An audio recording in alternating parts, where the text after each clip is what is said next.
According to an article in HuffPost by Dr. Douglas Fields, the leading cause of death between the ages of 1 and 44 in America is accidental death. While the leading cause of death overall is heart disease, followed by cancer, specifically lung cancer, accidental death by injury most commonly beckons the Grim Reaper for under 44-year-olds.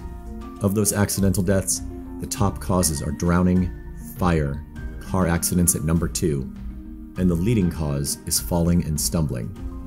Essentially, being unaware and clumsy is one of the main reasons under 44-year-olds die.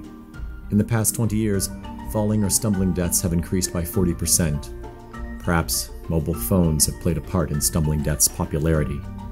In fact, human behavior in general is a pretty big deal for ways young people meet their maker. Not only accidental injuries, but also homicide and suicide.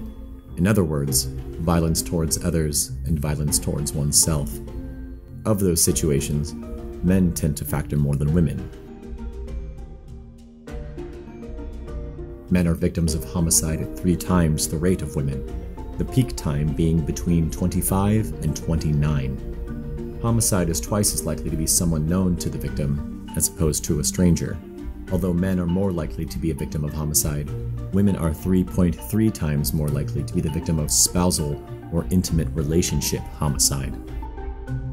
Suicide is in number 2 between the ages of 10 and 34, which is downright depressing, with males being 4 times more likely than females.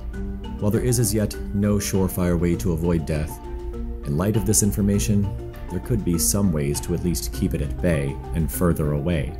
Be present and aware of your surroundings.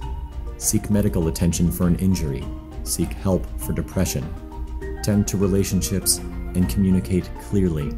Mind your anger and avoid the anger of others. Not a full list of how to keep living tips by any means, but a good start. In general, a healthy lifestyle, moderate drinking, and quitting smoking will cut back on the other big killers, namely heart disease and lung cancer, all easier said than done, which is why they are the leading killers. In the end, if none of that gets you, human behavior stops being a problem in old age when disease becomes the main cause. At the very least, you've made it this far. Good for you. Now watch your step and mind the gap.